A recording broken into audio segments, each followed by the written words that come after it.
So starting out with the Galaxy S3 on top that we brought along with us, the 4 can peek out from behind. This is the new Galaxy S4, which we just saw in Brandon's hands-on. And just taking a look at the physical characteristics, you can see right away here, look at those bezel sizes.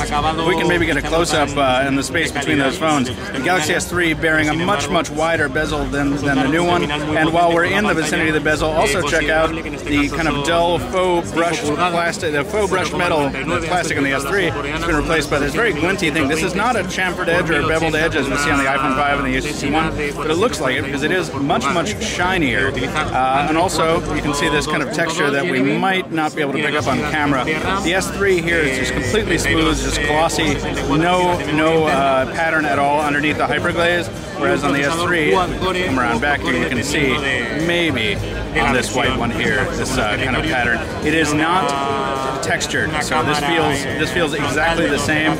Maybe the hyperglaze on the new S4 feeling a little bit less frictiony.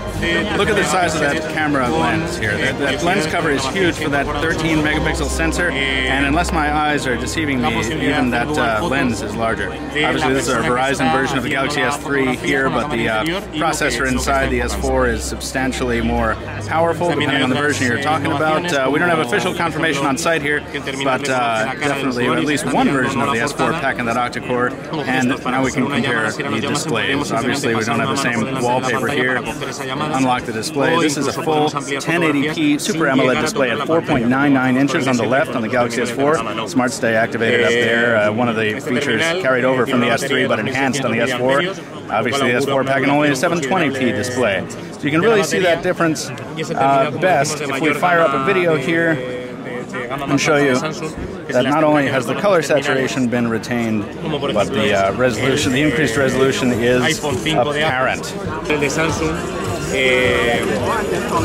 La pantalla a la vista está que ofrece muchísima más información con la de Samsung. Before we get too far away from the physical dimensions, we should mention that the S4 is only 5 grams lighter than the S3, but it feels substantially lighter. I mean, it feels much lighter than that in the hand. I don't know what kind of magic physics apply here at the Radio City Music Hall. But the S4 definitely has a much different feel in the hand. It looks a bit more like the Note 2, but it is certainly nowhere near the size of the Note 2. You can see the speaker has been moved from the upper right down to the lower left on the S4. And the flash has been moved around a little bit. You know, these are kind of minor changes. But speaking of the Note 2, some features have been adapted from that device. The new enhanced AirPlay-like functionality, or AirView-like functionality, where you can, I'm not sure if you can get an angle here, but you can kind of hover your finger over the lock screen.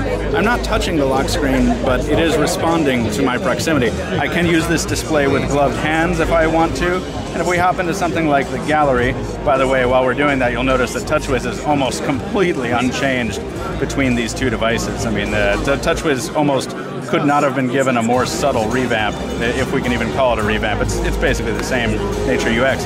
But in the gallery, instead of touching it, if your hands are all full of ketchup or something like that, maybe you're a big fan of fast food, you can swipe your hand right over the display to scroll between images, to scroll between videos, and so on, which is pretty cool. And also, we can't demo it on camera right now because we can't get a good angle, but there's also the enhanced Smart Stay functionality where you can look at the bottom of, say, a browser window. The device will scroll for you. We're going to check and see how well that responds, but compared to the Smart Stay only functionality in the S3, that's a significant improvement, and that shows some innovation in a skin that is otherwise substantially the same. So once again, just a quick look at the Galaxy S3 versus the Galaxy S4 here at the Samsung launch event at Radio City Music Hall. Michael with Pocketnow, Brandon behind the camera. Stay tuned.